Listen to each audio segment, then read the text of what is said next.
गुरुवंदनम्। श्रुतिस्मृतिपुराणानाम् आलयं करुणालयं नमामि भगवत्पादं शङ्करं लोकशङ्करं। शङ्करं शङ्कराचार्यं केशवं बादरायणं सूत्रभाष्यकृतौ वन्दे भगवन्तौ पुनः पुनः। ईश्वरो गुरुरात्मेति मूर्तिभेदविभागिने व्योमवद्व्याप्तदेहाय दक्षिणामूर्तये नमः। ऋकारस्त्वन्धकारश्च ऋकारस्त्वन्निवर्तकः अन्धकारनिरोधित्वात् गुरुरित्यभिधीयते।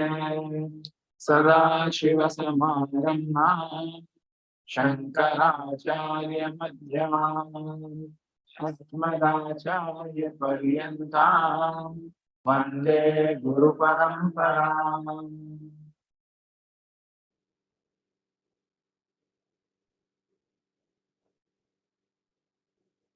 ॐ सहना भवतु सहनौ भुनक्तु सह वीर्यङ्करवावहै तेजस्विनावधीतमस्तु मा विद्विषावहै। ॐ शान्ति शान्ति शान्तिः। Let us chant the verses.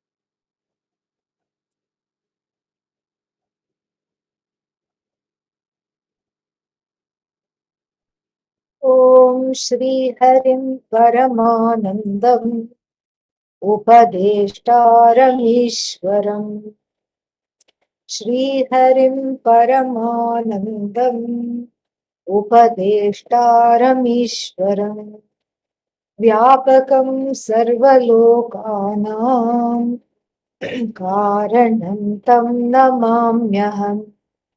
व्यापकं सर्वलोकानां कारणं तं नमाम्यहम्।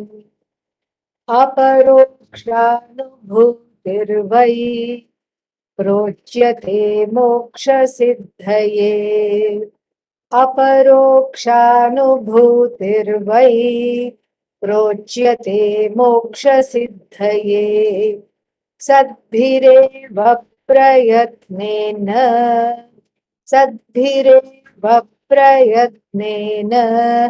वीक्षणीया मुहुर्मुहुः। सद्भिरेव प्रयत्नेन वीक्षणीया मुहुर्मुहुः. So as I said last time, we saw that namami, when trying to decode anything in Sanskrit, the best thing to do is to catch hold of the verb. And that much we should know, how to catch hold of the verb. Namami. Namami means I salute, because in Sanskrit, the verbs and the endings, the verb ending, the verb terminations are specific to the particular person.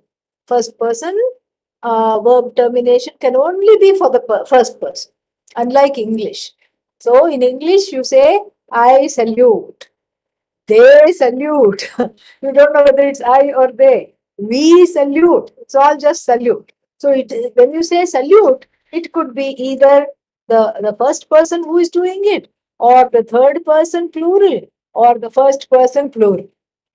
It could be anything, but not in Sanskrit. In Sanskrit, I salute is very, very, very specific. It is only specific to that particular person, and so therefore it saves us a word. You don't have to say I because the namami is specific to I. If you say namami, the aham comes along for free without needing to be articulated. This is the idea. So namami, but here he does put in aham so that it is clear that I am the one doing the salutation. And in fact, it's a little bit of uh, it's a little bit of a very, what should I say, a teaching by indication. Because why is aham put even though namami is enough?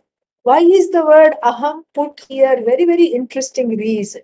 Okay, because the aham, as in the ahamkara, is the one that has to bend, is the one that has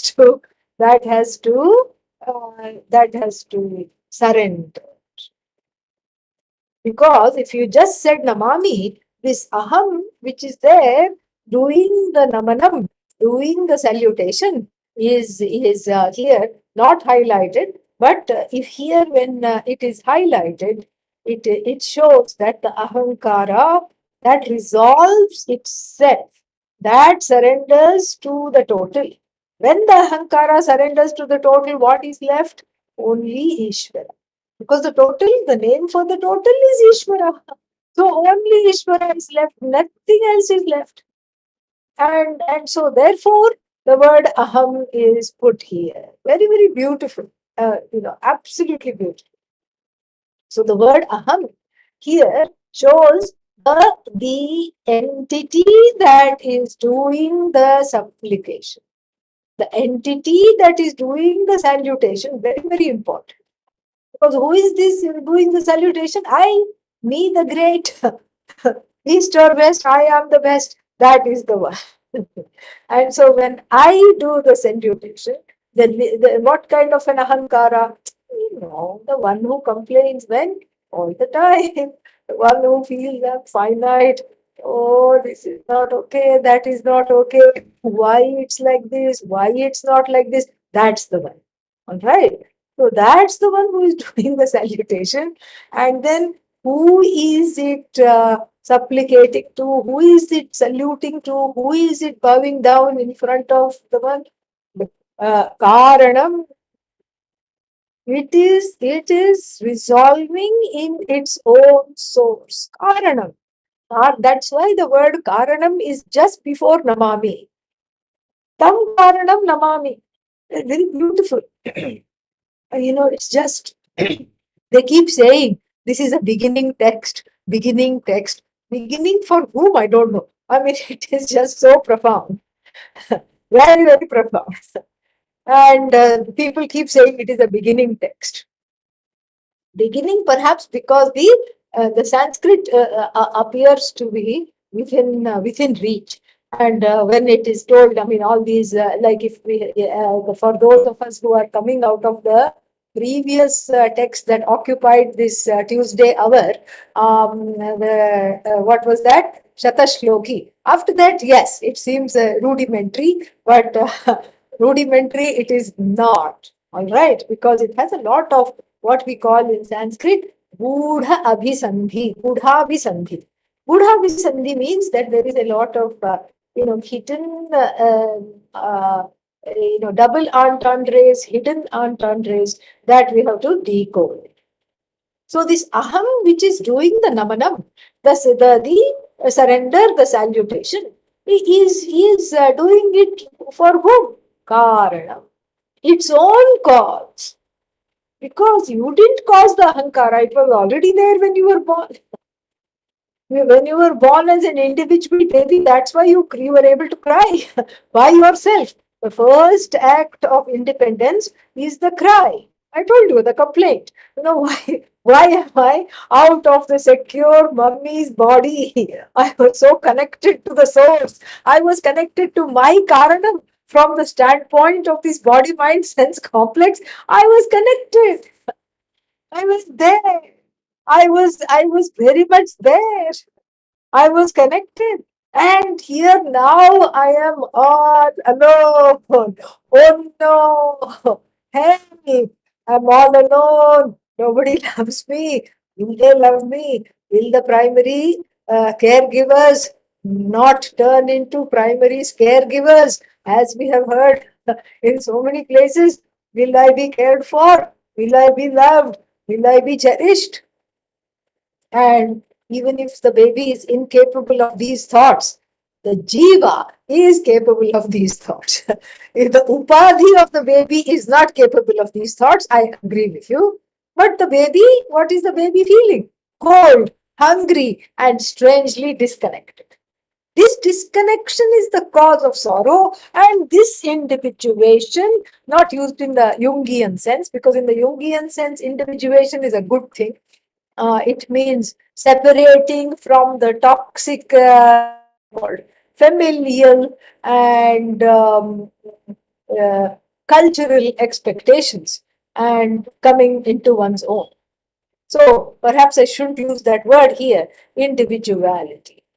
So the moment this individuality, even from the relative sense of just separating from the umbilical cord, that cord has been cut and bandaged, and here the baby is crying its head off. It's cold, it's tired, it's hungry, and it doesn't know what has hit it because it has got a strange sense of disconnection. And that disconnection is on the relative sense, the beginning in this particular iteration of the upadhi, in this particular lifetime. This disconnection is the starting of all troubles, all kinds of troubles. Nobody loves me, nobody cares, I am isolated, and I don't belong anywhere. I'm in this group and that group, and I join so many groups, and I want to be a groupie, but then I don't fit anywhere. Here I'm overqualified, there I don't belong, and there the interests are different, and here I feel like a fish out of the water. This is the feeling the whole time. And feeling like even the source of the universe has abandoned me. Disappointment after disappointment. Nothing that I want turns out to be how I want it to go. Nothing, not a single thing. And that source in whom in whom there is some hope, even that seems to have turned its face away from me. This is the Jiva's lot. And here the Jiva is, oh, it's the first verse is called Mangala Charanam. Mangala Charanam means a kind of a, what is that called? Auspiciousness, praying for auspiciousness. We'll see all that later. But right now, the Mangala Charanam has a double meaning also. It is Mangala, it is auspicious when the Jiva turns to its source. It's an auspicious re-beginning. It's the rebooting of the Jiva. It's the rebooting of this individual who has been so unmoved, life after life after life, don't know where to turn, don't know what to do, don't know how to go, don't know where to come, don't know how to even just go on. Disappointed, upset, fearful, tearful. This is the one. And this jiva could do anything. This entity, this aham, this I could do anything. It could go rob a bank because the money that was not, that it felt entitled to never came. So it could go rob a bank. It could become a cut purse. That is the cut purse. It's a kind of a English British term. The one who cuts purses. It's a English samasa. Okay, yeah. So it is British samasa. One who goes on cutting purses is called cut purse. And so so this is the one. One could become a cut purse, a fingersmith, meaning one who has very dainty long fingers in order to pilfer things from others.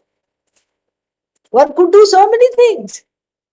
But here, instead of engaging in any of these adharmic activities and compounding the situation of this disconnect and making it worse, finally, Bhagavan, through the Bhagavan as the giver of the karma phala, has brought this jiva to its knees.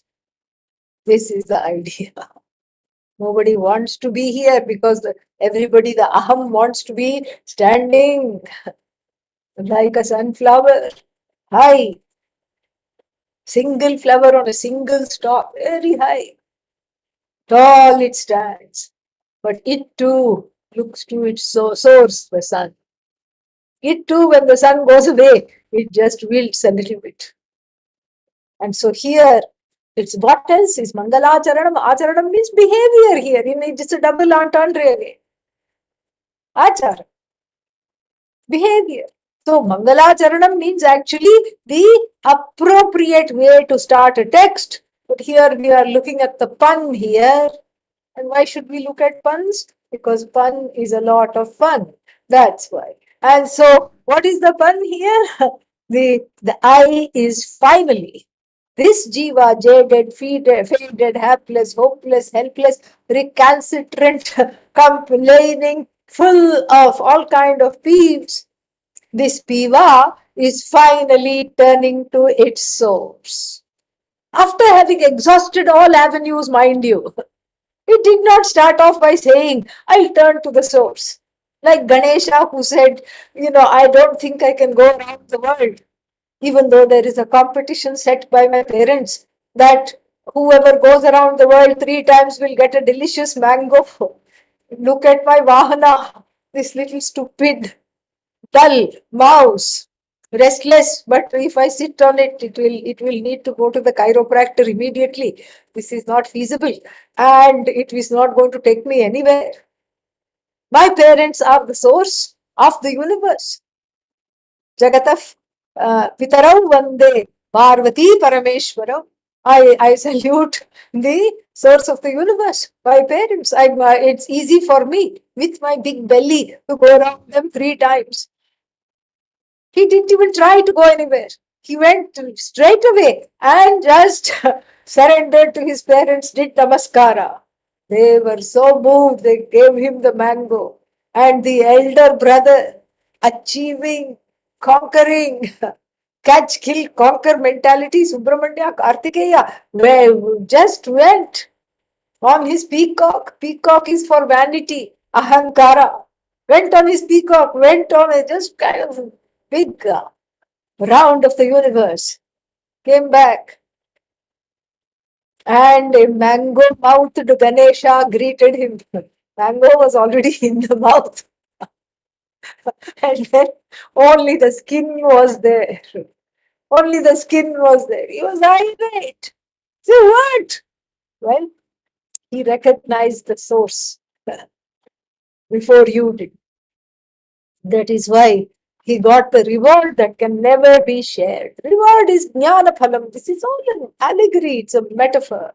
Reward is jnana phalam. It is the prasada of Atma Jnana. That is freedom. That is moksha. Reward here is moksha. So he was able to get that moksha. He was able to do that. Amazing. And this is, and Ganesha, being Bhagavan, was blessed right at the beginning to just turn to the source. He knew better. Ganesha is very intelligent. Amazing. And so, but the jiva, unlike Ganesha, comes to the source, crying, kicking, screaming, yelling. And so therefore, but nonetheless, it's an auspicious moment, is it not? Nonetheless, we have to have a party. But this is wonderful. Finally, this fellow, after a lot of disappointment, has come back. Like the story, in the Bible, there is the story of this, what is the prodigal son. Something like that. Again, metaphorical. went and wasted all the fortune, and then, had so many disappointments, and then came back to the mother and father. Here, except we have to see the mother and the father as Shri and Hari combined into Shri Hari. That is the mother and the father of the universe. Just beautiful. So think of the depth of this. The author, just by adding the word aham, has brought out this beauty. Just this wonderful, this small little word aham. And this aham is the one saluting, the limited, the one who feels limited. This jaded, faded, limited, apparently limited jiva, the one full of finitude, full of sorrow, is surrendering to the altar that is what? Free of limitations. Free of any limitations, we can list them, any afflictions, pain, fear, sorrow, etc., etc., etc. So the Karanam Tam Namami, that Karanam which I salute, that Karana happens to be free. Otherwise, there is no need to salute that. That's why you don't go around falling at the feet of your neighbor, because you know that the neighbor's list of complaints are bigger than yours, especially about you. Yeah, you make too much noise. you are you are a night owl. And you are always rearranging the furniture in your house. Why are you so restless? Neighbor upstairs, downstairs, on the side, whatever it is. You have too many Indian pujas and potlucks, and always the cars are all on the streets because you are a satsangaholic. So the neighbor will have even more complaints about you than you had imagined. And so like this, so that's why when you surrender, the altar of surrender, this is just logic and common sense. You don't need you don't need Upanishad and Tattvamasi to understand this. And what is common sense? Common sense is that when you go to ask for help, when you surrender, that source must be capable of giving help. Correct? Natural. This is common sense. So in the ancient times, the people, the entities that were worthy of surrender was like Raja, king, because he has full say over the coffers. So you go to royalty, I mean, not the modern royalty, all right? Modern royalty comes and asks you for money and for some of their causes. But no, ancient royalty. Ancient royalty, yes, you would ask them and then you would say, please help out with this. And in fact, you were supposed to ask, where else would you go? You have to go somewhere. You would go to that source of funds there. That's where, from the standpoint of the begging person, the Raja is infinite, relatively speaking, but the infinite source of funds. And so the one who feels trapped by a sense of finitude goes to the source that is infinite, at least in his or her mind. This is how it is. And so this here also, the same logic applies. There's no point in going to a homeless person who is on the side of the street. He or she is holding a board, need a ride and need food.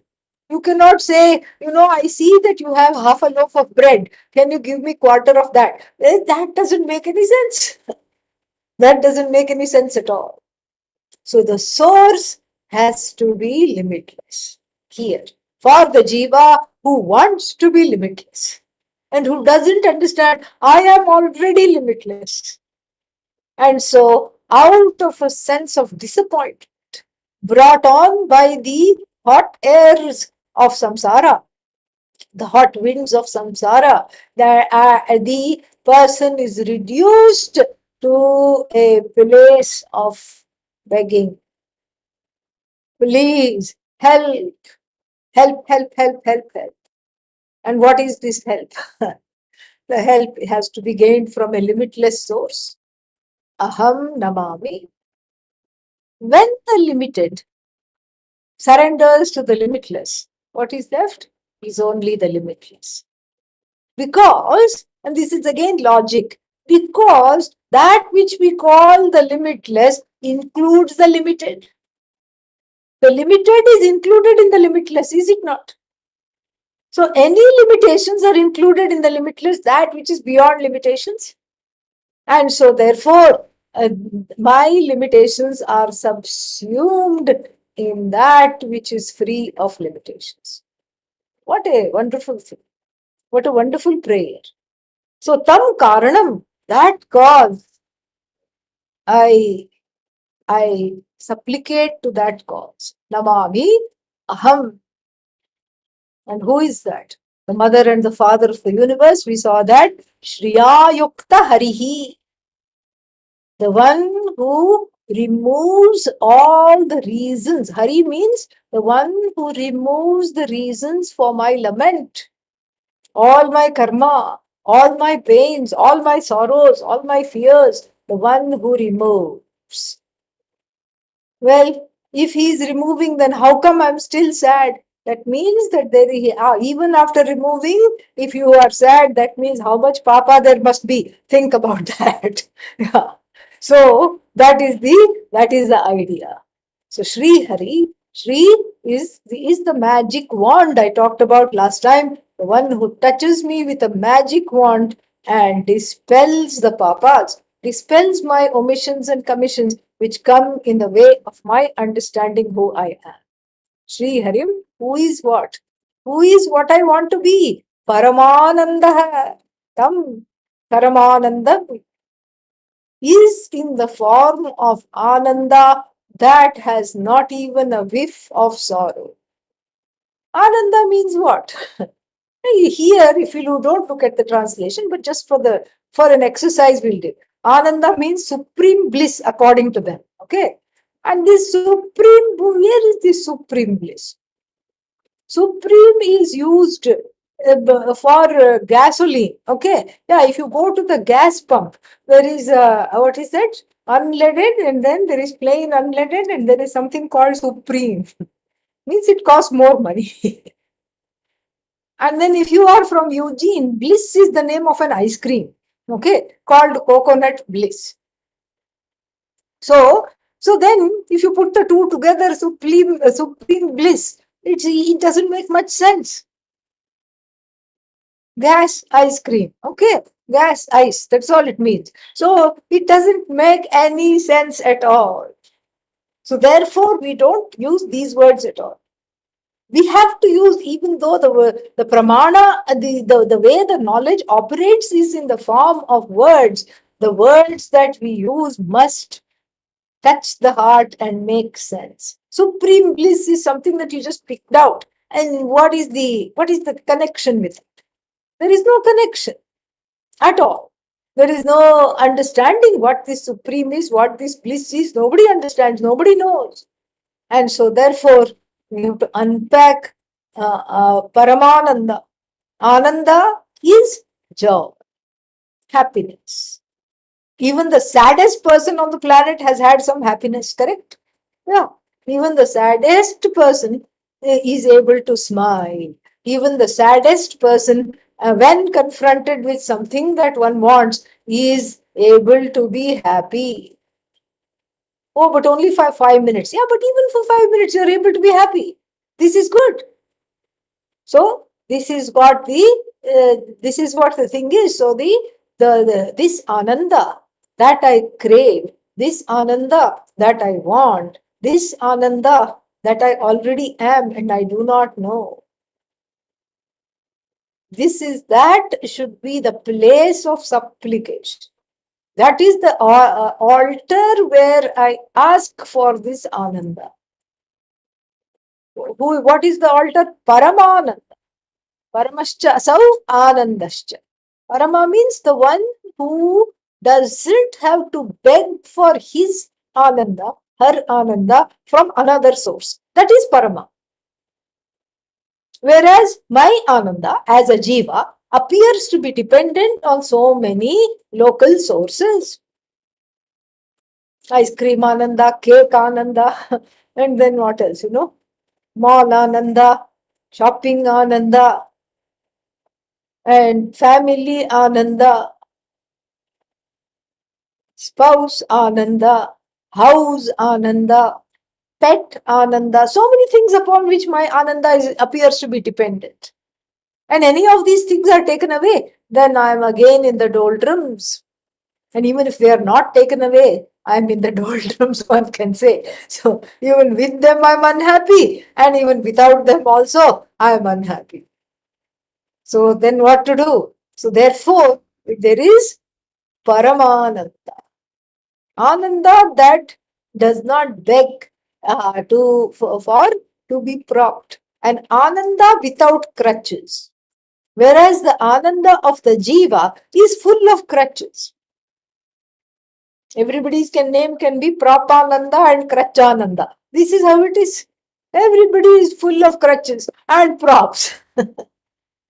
This is, just like, this is what it is. Just like in the when people come to class, they insist on sitting on the floor. And I say, please take a chair. This is one very interesting example. Take a chair, because I can see that they are struggling with their knees or something. And then, no, no, no, no, no. I want to sit down. And they insist on sitting down. As soon as they sit on the floor, they realize, okay, the left knee is screaming. It needs a pillow. And the right knee, not to be outdone, needs two pillows. And the wall space has been taken away by all the other people sitting on the floor. So then I need some kind of a back jack. And then I just go try to get that. And then what? The lumbar spine needs another pillow. And then the elbows are tired. They need two pillows on the sides of the thing to prop. And then by the time the final pillow is in place, aha, I say, what does the teacher say? Om Purnamadav Purnamidam, where the class is over. So, like that person who spends the entire class trying to be comfortable on the floor, my Ananda is also full of props. Yeah, a little more here. I have to lean on this. I have to lean on that. Everything has to be in place in order for me to be comfortable, in order for me to be happy, in order for me to do this. So many props. And what kind of props are those? Unlike the example of the class, the pillows don't stay in place once they have been put there. Here, they are the disappearing pillows. Or suddenly the soft pillow becomes extremely hard, like a stone under the knee. Oh God, what happened? That is what is called karma phala. This is what it is. Whatever I depend on is going to leave me, is going to lose me. And lost in all these props I am. And therefore I surrender to the propless one. Who is Parama? Who never begs for anybody for their Ananda. Why? Why not? Because that Ananda is Swarupananda. Swarupananda. Oh, are you introducing me to a new Swami? Swami Swarupananda? No, no, no, no, no. Actually, there is one such Swami. He's the Acharya in the Bahamas. His name is Swami Swarupananda. No, no, no, we are not talking about him. We are talking here of an Ananda that is one's nature. That is one's nature. But then it is Bhagavan's nature. Yes. Why is it not my nature? It is your nature too. Then why am I complaining? You tell me why you are complaining. Why should I answer all the questions? This is what I will say. You please let me know. Why is it you're complaining? Well, because I don't know it is my nature. Exactly. Exactly. That is the reason why the complaints are there, because you don't know what is your own nature. This is how the thing is. And so therefore, uh, Upadeshtaram, we haven't come there. So Paramananda, the one who does not have to go with a begging bowl for various accoutrements that for Ananda to come there. The one who does not eke out their happiness from various sources. The one who is the source of Ananda, all Ananda, and the one who is free of any that Ananda having a causation. free of that Ananda being caused by any other entity. Why? Because from the standpoint of Bhagavan, there is no other entity. All that is there is Ishvara. Isha Vasyam Idam Sarva. So unto that Sri Hari, Hari means the one who takes away Papa. Shri means how does he take away Papa? Through that magic wand of Maya Shakti, the goddess. So Sri Hari, who is Ananda without a cause, who is Parama, who is the causeless cause of all Ananda, and then who is what we'll see Upadeshtaram, Upadeshtra we'll see, Upadeshta we'll see later. Come to Ishvara. Who is Ishvara? And why is this person Ishvara? Because this Ishvara means Ishu, Palane, and Varach, Pratyaya. Pratyaya means the suffix is called Varach. And Santata Bhave Varach. There is a sutra for all the Paninian buffs. And then, meaning that which never changes is expressed by the suffix Vara. Sthavara, Ishvara, and Nashvara, all these are words. Sthavara, that stha to stay plus vara. That which does not move, like mountain, plants, trees, which do not move. Sthavara. And then Nashvara. Nashvara means that which is always subject to destruction. Nashvara. Everything in the universe is Nashvara. Then Bhasvara, Bha to shine, that which always shines, the sun. Oh, but it will become a blue dwarf one day. Yeah, but that one day is after millions of years. So we are talking of the relative Nityatva. So here Ishvara, the one who is the overlord, the one who is the protector of all, when? Always. Unto that source, that who is what? Karana. The cause of what? The aham. Cause of this body, mind, sense complex. Cause of this ahankara. The cause of this, the one that is causing me to come back to him. That one. Come back to her. That one. And the Karana. And who is this? And where is this Ishvara to be found? Because where should I direct my namaste? Namaste should be there, correct? So where should I direct my namaste? Should I look to the east or the west? Or should I look to a particular form? Or should I look to a particular name? What should I do? Well, here it's a little bit inconvenient. Why? Because the word say the text says Sarvalokanam Karanam Sarva Vyapakam.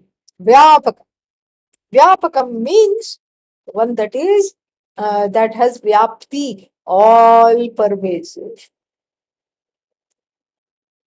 Sarvalokanam Karanam. Sarvalokanam Vyapakam also we can take. That which pervades all the worlds. Bhuhu, Bhuvaha, Subaha, we say traditionally, but it can be any kind of Harry Potter style parallel universes. Anything. It's all just there. Wherever, whatever you see, Ishvara, Shri Hari. Wherever you go, Ishvara, Shri Hari. Whatever you encounter, Ishvara. That is the Ishvara, and there is nothing in the universe that does not have the presence of Ishvara. From a small leaf to a woolly mammoth, one of the biggest things, or even a T-Rex, one of the biggest things that we have known. Everything is filled with the presence of Ishvara. And what is this Ishvara? That Ishvara is the Paramananda, Swarupa Lakshana. Paramananda. And then when you say Vyapakam Karanam, then it becomes Tatastha Lakshana. Ishvara is known by two kinds of definitions. Brahman, Ishvara, two definitions. One is that which is unchanging, and here we can say Paramananda, and then that is unchanging, always Ananda, and always limitless. Happiness that has no limits, that is Ananda. So always limitless. And limitless means what? That limitless Ananda has to be centered in a conscious being. What is the use if the rock has Ananda? Rock cannot even say, I rock. Okay, so what is the use? So it has to be centered in a conscious being. So the word Ananda brings in Chit, brings in Jnanam, not Jnanam as not Jnanam as Sarva Vetritvam, not Jnanam as all knowing of every single thing in the universe, but Jnanam as that ontological I know, which never turns into I don't know. Because that Ananda has to be centered on a conscious being, and that consciousness is expressed in the I know, and you cannot say I know without saying I am. You cannot even say I am precedes the I know, because there is no time here. There is no time involved, there is no space involved, there is no connection between time and space, because time and space are yet to come. We are talking of Swarupananda. We are talking of the Swarupa of Ishvara, which is the same as the Swarupa of the Jiva. And that Ananda, which is centered in Sri Hari, which is who is a conscious entity. And that conscious entity, to be limitless, must be existent. This is what we call Satyam Jnanam Anantam or Satchidananda, same thing. So Paramananda means that Sat and Chit, it drags in because it's an Ananda that cannot be separated from that consciousness, and which in turn cannot be separated from its own existence. The existence is conscious, and the Ananda is existent. The Ananda is conscious. One is conscious of that Ananda, but one is that Ananda.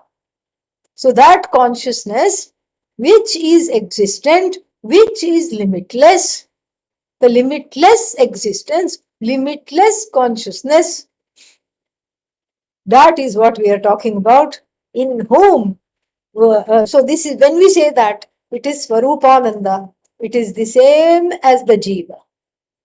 The Jiva existent, yes. How do you know? Because I complain. I know I'm existent. And then the Jiva consciousness, I know I am. And then the Jiva limitless. And here there is a little bit of a leap we have to do because of the self-ignorance. That limitlessness is hidden from oneself for lack of proper knowledge. Because the self ignorance has not been driven away by knowledge.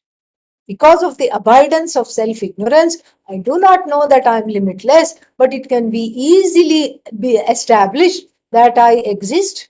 It is self-referential, and that I am, that I know is all that I know, and that knowing does not ever turn into don't know. These two things can be established from the standpoint of Pratyagatma Siddhi, establishing the I other than as the one that indwells the body mind sense complex. That one, the one that is separate from the body mind sense complex. These two things can be established, but then the Ananda, is that I am Ananda, that has that needs pramana, that needs a means of knowledge, that needs instruction. This is what it is. That needs the self-ignorance to go, because the self-ignorance, the not self-ignorance, that consciousness, that limitless consciousness, Satchidananda, is so vast, that so vyapaka, it pervades everything. It even pervades your ignorance. It is not opposed to your ignorance. That is why one can go life after life after life after life after life without changing anything, without really challenging this ignorance. One can go. So Paramanandam Ishwaram. Who is this Ishwaram? Vyapakam. Karanam of what? Sarva Lokanam. Of all the worlds. Of all the lokas. Lokas means field of experience. All the fields of experience. And then even to compose this verse, I must have received some instruction. How did I know? that I have to, the author can be saying this. How did the author know that this is the altar of surrender? The aham should be surrendered to the altar. That is vyapaka. That is all pervasive. That is sarva lokanam karanam. That is the cause of the entire universe, and that is in the form of Hari, who wields Maya Shakti in the form of a magic wand, uh, equipped to take away my blues, my sorrows. Who is why? Because she is in the form of Paramananda, whose Swarupa is Ananda. And my Swarupa is also Ananda, but I don't know it. How come I know so much to even compose this? If you ask the author, where did this knowledge come from to even compose this? From that same Sri Hari alone, who is Upadeshta, Upadeshtru, Upa Samipe Sthitva Dishati, Upadishati. That's how we get the word Upadesh. So Upadeshta, agent of the one who is giving Upadesha, teaching. Upadeshta, Upadeshtru, then it declines as Upadeshta. Upadeshta means the one who gives this knowledge, the one who gives this teaching. And who is the one who gives this teaching? Oh, Guru. Yes, but who taught the Guru? Guru's Guru. Who taught the Guru's Guru? Guru's Guru. Parameshti Guru. Paramaguru. Then who taught Parameshti Guru? The Parameshti Guru. Then who was the first Guru? Don't say here. Please do not say monkey. Okay? Yeah. Don't say monkey. Just like who was the first mother. This Karanam means it has to be in a conscious being who is the source. The name for which is Ishvara, who is all pervasive, who is not outside of you, who is not outside of this body, mind, sense complex. And in fact, everything has the presence of Ishvara. Nothing is untouched by Ishvara, so everything has the presence of Ishvara. Unto that source, unto that force, who is what? Upadeshta, who is the first teacher. Bhagavan is the first teacher, naturally. Bhagavan has to teach some complaining jiva, one or two slightly less complaining jivas. Bhagavan teaches at first. And then they lose their complaints because adhikaritvam should be there. They should be ready for this knowledge. So someone who is sitting quietly in meditation, not complaining too much, and then that person's ignorance goes, and then that person naturally becomes equipped to remove another's ignorance, and that another removes the another's ignorance, and that student then becomes a teacher and removes another's ignorance. This is what we call lineage, parampara. Para and apara. Para, that which came first, apara, that which came later. Parampara. Para plus apara, parampara. And so this is what is the lineage. This is how the knowledge has come. And here the whole teaching is go to the source. Oh, but am I not, am I not, I'm not dissing my guru by going straight to the source. Well, does the source include your guru or not? Yeah, okay. Keep quiet then. So this is all we have to say. So the source includes your guru. So when you surrender to Bhagavan, the guru is included because the guru is none other than Bhagavan. And that's all the thing is. But then I'm disappointed in Bhagavan. I'm disappointed. Why? Because I did not get my prayers answered. People say this. And to that I say, the prayer was answered. Oh, but I didn't hear the answer. Yeah, that could be a problem. That could be the problem. Why didn't you hear the answer? Because the answer was no. And nobody wants to hear no. Everybody wants to hear yes, yes, yes. So I have selective hearing. I have selective hearing. I met one patient, one dementia patient, and then When I met the dementia patient, then the family members told me that that she has very, what is that? She cannot hear very well. She has selective hearing. And I said, what do you mean selective hearing? If you say something, if you say samosa, immediately she can hear. And pakoda, yes, where is it? She will want demand to be served it right away. But if you say, I think it's time for you to go to sleep, no comprehension, no hearing at all. At all. So this is, even though this looks kind of funny in the poor dementia patient, but here it is the same here for me, for the jiva. The jiva has selective hearing. When Bhagavan says, yes, you can have this. Oh, great, you are wonderful, you are great, you are Paramananda, you are Sarvalokanam Karanam, you are that, you are this, you are that. You can just be very, very happy and very, very, animated. When the answer comes, no, you cannot have that. Why? For reasons that are too complicated to explain. And you will not just take the reasons and go home. You will argue with those reasons too. If I say you cannot have this because you have a karmic burden, you have brought a big potli means a huge sack of karma. And I tried to clear as much as I could, but then there is still a lot left, and that is denying you what you want right now.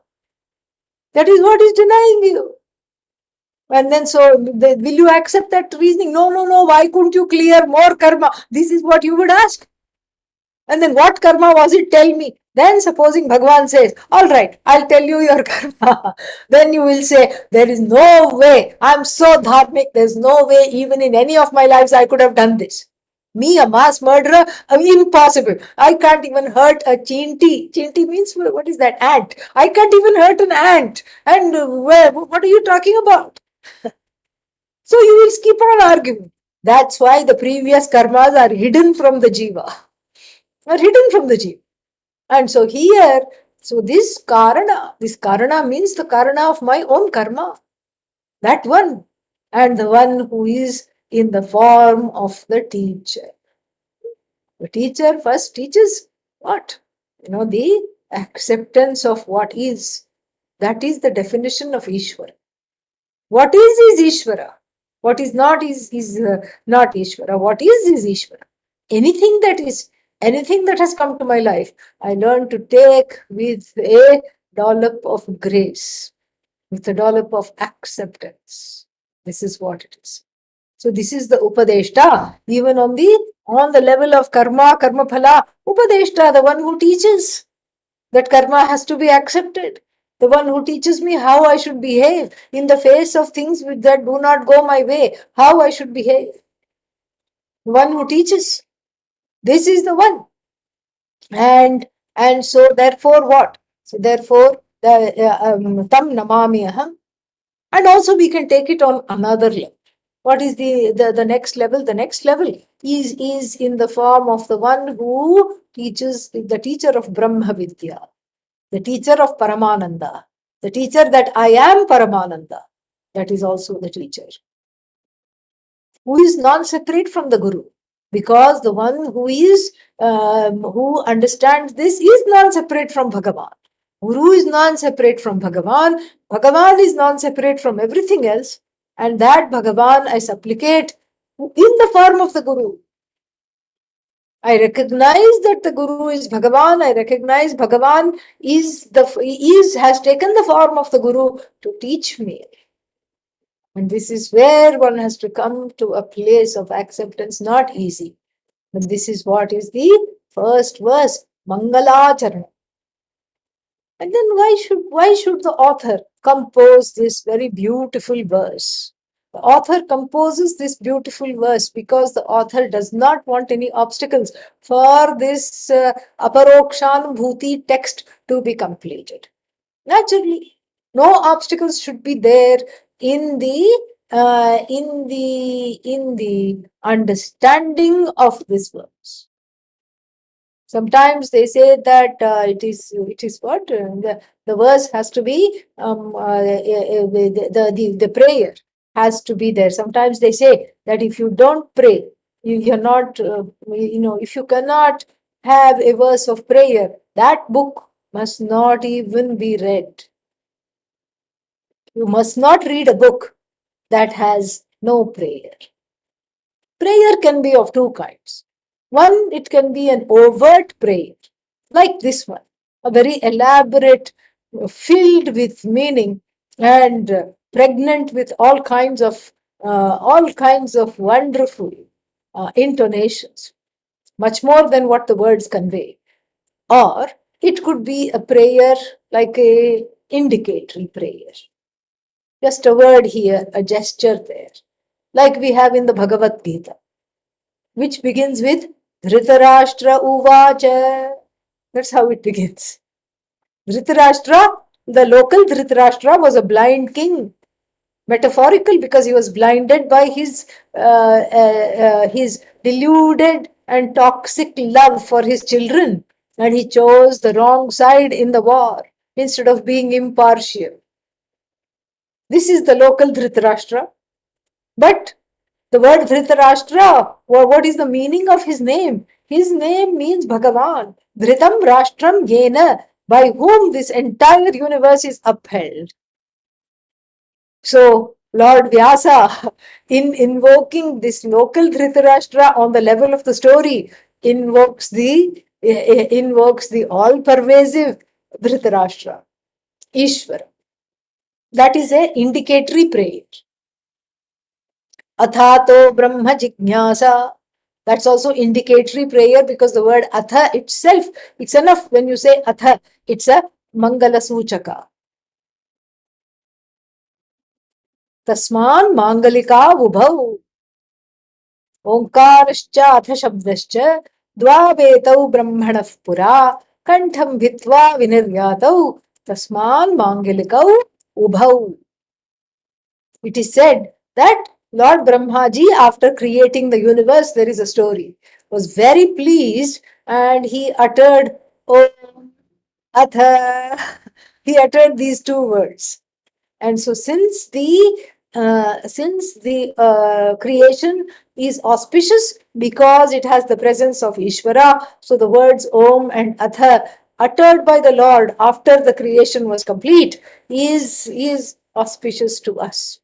Every auspicious beginning, every ending to make it auspicious, every beginning to make it auspicious, we say Om Atha, Om Atha, like this. And so this is how the prayer proceeds. So here this is not a prayer by indication. This is a whole full-fledged prayer. And in this prayer itself is hidden many things. Is hidden the Purushartha. Purushartha means Moksha Purushartha. The what is that called? The Purushartha means what? The desire for moksha. That moksha is Paramananda. The word Paramananda has the reason for the prayer. The one who is all pervasive, that reason for that prayer is Paramananda. I want that Paramananda. I want to not just experience, I want to be that Paramananda all the time. And therefore, I invoke Ishvara as the teacher. Why? Because then it shows how to get this Paramananda, not by buying more things and by keeping on changing something or the other, change the house Monday, change the spouse next day. No, not by that, but by teaching, by learning, by study. That is why Guru has come in, Bhagavan as Guru, or my own Guru who is in the form of Bhagavan, whichever way you want to take it. So this Guru alone teaches, and so that teaching is going to take me to Paramananda. That Paramananda which is hidden from me, I understand that by invoking the Bhagavan as Guru, because it is a cognitive pursuit. So the pursuit is also given. Everything is given. And then Vyapakam Sarva Lokanam Karanam. So the Tatastha Lakshana, Swarupa Lakshana, Tatastha Lakshana means the causality that is superimposed, as it were, on this Satchidananda that comes and goes. More I'll explain. We'll be with this some more time, don't worry. So Vyapakam Sarva Lokana. So this Upadeshta, who is the Upadeshta? Shri Hari, Ishvara. And this Upadeshta, the subject matter is also there. The subject matter is what? Ishvara. Ishvara teaching about Ishvara. How nice. Ishvara giving a self introduction. Ishvara writing an autobiography. That also happens to be my autobiography. But I do not recognize it. So the subject matter of the text is given in the last line. Sarva lokanam karanam vyapakam ishwaram tam namami, which is the source of my surrender. Everything is included in this capsule prayer. Who is the one? Aham. Aham means the complaining jiva. Who is the mumukshu? This is the one who is the mumukshu, the desirer of freedom. I want freedom from this ahankara, from this relentless ahankara. Then, then who is the giver of the freedom? Ishvara as Guru. And what do I want? What does the freedom look like? It looks like Paramananda. And how do I get this freedom? By understanding this Ishvara as all pervasive, as the cause of the entire universe, as the cause of this body, mind, sense complex, as the cause of the karmas which are undergone by this body, mind, sense complex. More we'll see later. Just don't go away. There are a couple of announcements. I'll take 1 or 2 minutes. So thank you very much for obliging me and coming to the substitute class. So that means we will not meet on the on that next Tuesday. However, the good news is that I can have the Gita class, because there was some kind of a change in the program. So we can meet for Gita class on Monday night if you are in the States, and on Tuesday morning if you are taking the class from India. So the Bhagavad Gita class will be there this next week, and then we will have Bodhasara on Saturday. Mundaka is not this weekend, and then we'll have all the other classes. The Bhashya class, Taittiriya Bhashya class will be there. And also I wanted to send you the flyer for the upcoming President's Day weekend retreat. I'm teaching it by myself, because for some reasons the other teacher is not able to, he's not well, so he's not able to be teaching with me. So I'm teaching it by myself, and then that is the what is that, 17th to the 20th. 17th to the 20th of February. That is the thing. And then let me give you a link for that. So here is the link to download the flyer for that weekend of classes. It's all online, and there is no need to register. There is no need to call the ashram. And as an added bonus, we get to teach right here.